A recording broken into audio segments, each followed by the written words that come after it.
ಹುಬ್ಬಳ್ಳಿಯ ನೆಹರು ಮೈದಾನ ವೀರಶೈವ ಲಿಂಗಾಯತ ಶಕ್ತಿ ಪ್ರದರ್ಶನಕ್ಕೆ ವೇದಿಕೆ ಆಯಿತು.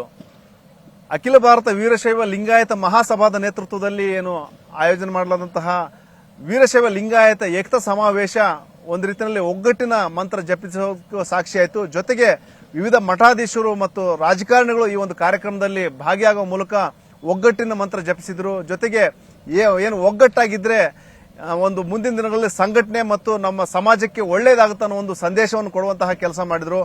ಈ ಒಂದು ಕಾರ್ಯಕ್ರಮ ಜಾತಿ ಗಣತಿಯ ಹಿನ್ನೆಲೆಯಲ್ಲಿ ಈ ಒಂದು ಕಾರ್ಯಕ್ರಮವನ್ನು ಆಯೋಜನೆ ಮಾಡಲಾಗಿತ್ತು. ಮುಖ್ಯವಾಗಿ ಈಗೇನು ವೀರಶೈವ ಮತ್ತು ಲಿಂಗಾಯತ ಬೇರೆ ಬೇರೆ ಅನ್ನೋ ಒಂದು ವಿಚಾರಗಳು ಬಂದು ಸಾಕಷ್ಟು ಒಂದ್ ಕಡೆ ಬಸವ ಧರ್ಮ ಬಸವ ಸಂಕಲ್ಪ ಯಾತ್ರೆ ಒಂದ್ ಕಡೆ ನಡೀತಾ ಇದೆ, ಮತ್ತೊಂದು ಕಡೆ ಪಂಚಮಸಾಲಿಗಳು ಸಹ ಅವ್ರದೇ ಆದ ಒಂದು ಸ್ವಾಮೀಜಿಗಳು ಅವ್ರದೇ ಆದ ಒಂದು ಪ್ರವಾಸ ಮಾಡುವ ಮೂಲಕ ಅವ್ರದೇ ಆದ ಒಂದು ಮೆಸೇಜ್ ಪಾಸ್ ಮಾಡ್ತಾ ಇದ್ರೆ, ಇದರ ನಡುವೆನೆ ಏನಂದ್ರೆ ವೀರಶೈವ ಮಠಾಧೀಶರು ಈ ಒಂದು ಕಾರ್ಯಕ್ರಮವನ್ನು ಆಯೋಜನೆ ಮಾಡುವ ಮೂಲಕ ವೀರಶೈವರು ಮತ್ತು ಲಿಂಗಾಯತರು ಬೇರೆ ಬೇರೆ ಅಲ್ಲ, ವೀರಶೈವ ಮತ್ತು ಲಿಂಗಾಯತ ಇಬ್ಬರು ಒಂದೇ ಅನ್ನೋ ಒಂದು ಮೆಸೇಜ್ ಕೊಡುವಂತಹ ಕೆಲಸವನ್ನ ಈ ಒಂದು ಸಮಾವೇಶದ ಮೂಲಕ ಮಾಡಿದ್ದಾರೆ. ನಿರ್ಭೀತ, ನಿಷ್ಪಕ್ಷಪಾತ, ವಿಶ್ವಾಸಾರ್ಹ ಸುದ್ದಿಗಳಿಗೆ ಮತ್ತೊಂದು ಹೆಸರಾಗಿರುವಂತ ನ್ಯೂಸ್ 18 ಕನ್ನಡ ಈಗ ಆಪ್ನಲ್ಲೂ ಲಭ್ಯವಿದೆ.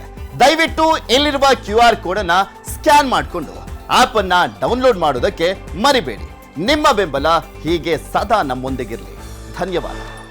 ಇಲ್ಲಿ ಒಂದು ಧರ್ಮದ ವಿಚಾರ ಬಂದಲ್ಲಿ ಬಹಳಷ್ಟು ಮಠಾಧೀಶರು ಹಿಂದೂ ಧರ್ಮದ ಬದಲಿಗೆ ವೀರಶೈವ ಲಿಂಗಾಯತ ಧರ್ಮ ಅಂತ ಬರೆಸಿ ಅನ್ನೋ ಒಂದು ವಿಚಾರವನ್ನು ಸಹ ಈ ಒಂದು ವೇದಿಕೆಯಲ್ಲಿ ಪ್ರಸ್ತಾಪ ಮಾಡಿದ್ದಾರೆ.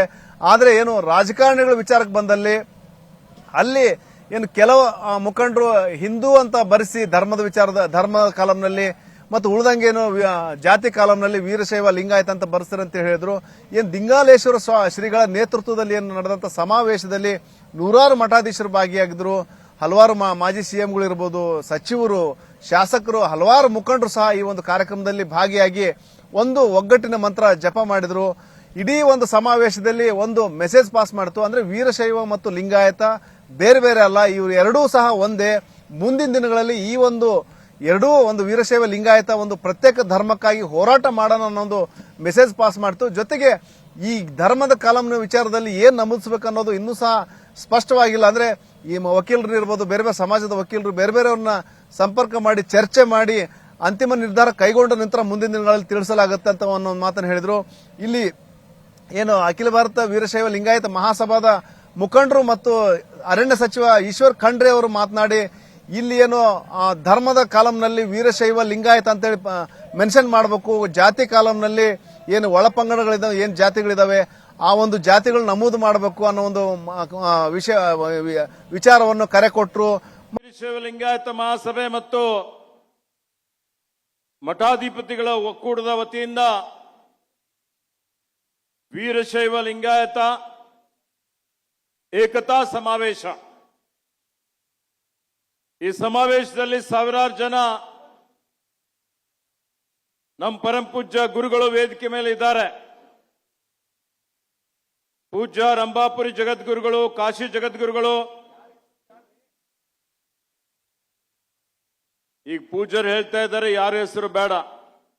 ಮತ್ತು ಇದಕ್ಕೆ ಪೂರಕ ಅನ್ನೋ ರೀತಿಯಲ್ಲಿ ಶಾಸಕ ವಿಜಯಾನಂದ ಕಾಶ್ಯಪ್ನವರು ಸಹ ಒಂದು ಕರೆ ಕೊಟ್ಟರು. ವೀರಶೈವ ಲಿಂಗಾಯತ ಪ್ರತ್ಯೇಕ ಧರ್ಮಕ್ಕಾಗಿ ನಾವು ಹಲವಾರು ವರ್ಷಗಳಿಂದ ಹೋರಾಟ ಮಾಡ್ತಾ ಇದೀವಿ, ಇನ್ನೇನು ಕೆಲವೇ ವರ್ಷಗಳಲ್ಲಿ ನಮ್ಮ ಹೋರಾಟಕ್ಕೆ ಬೆಂಬಲ ಸಿಗುತ್ತೆ. ಹಾಗಾಗಿ ಈಗೇನು ಧರ್ಮದ ವಿಚಾರ ಬಂದಾಗ ಅಲ್ಲೇನು ಅದರ್ಸ್ ಅಂತ ಇರುತ್ತೆ, ಆ ಒಂದು ಅದರ್ಸ್ ನಲ್ಲಿ ಒಂದು ಅನ್ಯ ಧರ್ಮ ಅಂತೇಳಿ ವೀರಶೈವ ಲಿಂಗಾಯತ ಧರ್ಮ ಅಂತೇಳಿ ಮೆನ್ಷನ್ ಮಾಡಿ ಆ ಒಂದು ವಿಚಾರವನ್ನ ಜಾತಿ ವಿಚಾರದಲ್ಲಿ ಲಿಂಗಾಯತ ಇತ್ಯಾದಿನ ಬಳಕೆ ಮಾಡಬೇಕನ್ನೋ ಒಂದು ಮಾತನ್ನು ಹೇಳಿದ್ರು. ಆದ್ರೆ ಮತ್ತೊಂದು ಕಡೆ ಇಬ್ಬರು ಮಾಜಿ ಸಿಎಂಗಳು ಅದಕ್ಕೆ ವಿರುದ್ಧವಾದ ಒಂದು ಅಭಿಪ್ರಾಯವನ್ನು ವ್ಯಕ್ತಪಡಿಸಿದ್ರು. ಬೊಮ್ಮಾಯಿ ಅವರು ಜಗದೀಶ್ ಶೆಟ್ಟರ್ ಅವರು ವೀರಶೈವ ಲಿಂಗಾಯತ ಪ್ರತ್ಯೇಕ ಧರ್ಮಕ್ಕೆ ಇನ್ನೂ ಸಹ ಮಾನ್ಯತೆ ಸಿಕ್ಕಿಲ್ಲ, ಈಗಲೂ ಸಹ ವೀರಶೈವ ಲಿಂಗಾಯತ ಹಿಂದೂ ಧರ್ಮದ ಅವಿಭಾಜ್ಯ ಅಂಗಗಳು.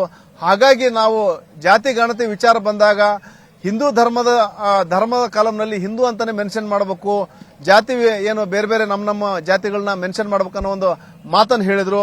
ಇದೇ ವೇಳೆ ಮಾತನಾಡಿದಂತ ಇದಕ್ಕೆ ದಿಂಗಾಲೇಶ್ವರ ಶ್ರೀಗಳು ಆಕ್ಷೇಪ ವ್ಯಕ್ತಪಡಿಸಿದ್ರು. ನೀವು ಎಲ್ಲೋ ನೀವು ಎಲ್ಲೋ ತಿಳ್ಕೊಂಡಂತಹ ವಿಚಾರಗಳನ್ನ ಇಲ್ಲಿ ಈ ಒಂದು ವೇದಿಕೆಯಲ್ಲಿ ಹೇಳಬೇಡಿ ಅನ್ನೋ ಒಂದು ಆಕ್ಷೇಪ ವ್ಯಕ್ತಪಡಿಸಿದ್ರು.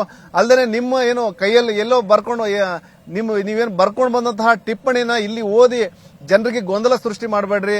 ಯಾವುದೇ ಕಾರಣಕ್ಕೂ ಈ ಒಂದು ವೇದಿಕೆಗೆ ಬದ್ಧರಾಗಿರಬೇಕು. ಅದನ್ನು ಬಿಟ್ಟು ನಿಮ್ಮ ವಿಚಾರಗಳನ್ನ ಇಲ್ಲಿ ಹೇಳಬಾರ್ದು ಅನ್ನೋ ಒಂದು ಮಾತನ್ನ ಆಕ್ಷೇಪವನ್ನು ವ್ಯಕ್ತಪಡಿಸಿದ್ರು. ನಂದು ಒಂದೇ ಒಂದು ಮಾತು ಹೇಳಲಿಕ್ಕೆ ಬಯಸ್ತೇನೆ.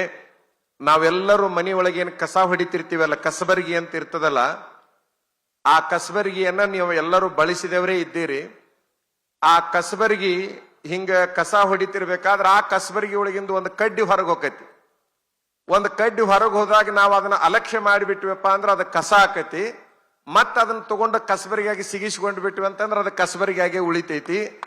ಯಾವೂ ಹೊರಗೆ ಹೋಗಿ ಕಸ ಆಗಬಾರದು, ಒಳಗಿದ್ದು ಎಲ್ಲವೂ ಸ್ವಚ್ಛ ಮಾಡುವಂತ ಒಂದು ಜಾಡು ಆಗಬೇಕು ಅನ್ನುವಂತಹ ಒಂದು ಸಂದೇಶವನ್ನು ನಾನು ವೀರಶೈವರು, ಲಿಂಗಾಯತರು ಯಾರೂ ಹೊರಗೆ ಹೋಗಬಾರದು, ಎಲ್ಲರೂ ನಾವು ಒಂದು ಅನ್ನುವಂತಹದ್ದನ್ನ ಸದಾಕಾಲ ಹೇಳ್ಕೊಂತ ಹೋಗೋಣ. ನೀವು ಯಾವ ಜಾತಿಯವರು ಅಂತ ಕೇಳಿದ್ರೆ ನಿಮ್ಮ ಒಳಪಂಗಡವನ್ನ ಹೇಳ್ಬೇಡ್ರಿ, ನಾವು ವೀರಶೈವ ಲಿಂಗಾಯತರು ಅಂತೇಳಿ ಹೇಳ್ಬೇಕು ಅಂತೇಳಿ ಕೇಳ್ಕೊಳ್ತೇನೆ. ಮತ್ತೆ ಮಠಾಧಿಪತಿಗಳಿಗೂ ನಾ ಏನ್ ಹೇಳ್ಕೊತೀನಿ ಅಂದ್ರೆ, ನಾವು ಗುರು ಮತ್ತು ವಿರಕ್ತರಂತ ಹೇಳ್ಕೋಬೇಡ್ರಿ, ನಾವು ವೀರಶೈವ ಲಿಂಗಾಯತ ಮಠಾಧಿಪತಿಗಳು ಅಂತೇಳಿ ನೀವು ಕೂಡ ಹೇಳ್ಕೋಬೇಕು ಅನ್ನುವಂತ ಮಾತಿನೊಂದಿಗೆ ಈಗ ಹುಬ್ಬಳ್ಳಿಯ ಜಗದ್ಗುರುಗಳವರ ಏಕತಾ ಸಂದೇಶಕ್ಕೆ ಅವಕಾಶ. ಇದರ ನಂತರದಲ್ಲಿ ಮಾತನಾಡುವಂತ ಬಸವರಾಜ ಬೊಮ್ಮಾಯಿ ಅವರು ಏನಂದ್ರೆ, ಇಲ್ಲೇನು ಹಿಂದೂ ಅಂದ್ರೆ ಆ ಹಿಂದೂ ಸೇರಿ ಒಟ್ಟು 6 ಧರ್ಮಗಳಿಗೆ ಮಾತ್ರ ಅವಕಾಶ ಇದೆ. ಹಾಗಾಗಿ ನಾವು ಇರೋ 6 ಧರ್ಮಗಳಲ್ಲಿ ಯಾವ್ದಾದ್ರು ಒಂದು ಧರ್ಮನ ಮೆನ್ಷನ್ ಮಾಡ್ಬೇಕಂತ ಅನ್ನೋಂತ ಹೇಳೋ ಮೂಲಕ ಹಿಂದೂ ಧರ್ಮವನ್ನು ಜಾತಿ ಗಣತಿ ಸಂದರ್ಭದಲ್ಲಿ ಮೆನ್ಷನ್ ಮಾಡಿ ಅಂತ ಪರೋಕ್ಷವಾಗಿ ಹೇಳಿದ್ರು. ಇದರ ನಡುವೆ ಒಟ್ಟಾರೆ ಏನಂದ್ರೆ ಬಿಜೆಪಿ ನಾಯಕರು ಒಂದು ಹಿಂದುತ್ವದ ಜಪ ಮಾಡಿದ್ರೆ, ಕಾಂಗ್ರೆಸ್ ನಾಯಕರು ಏನಂದ್ರೆ ಏನು ವೀರಶೈವ ಲಿಂಗಾಯತ ಪ್ರತ್ಯೇಕ ಧರ್ಮ ಅಂತೇಳಿ ಮೆನ್ಷನ್ ಮಾಡ್ಬೇಕಂತ ಹೇಳಿದ್ರು.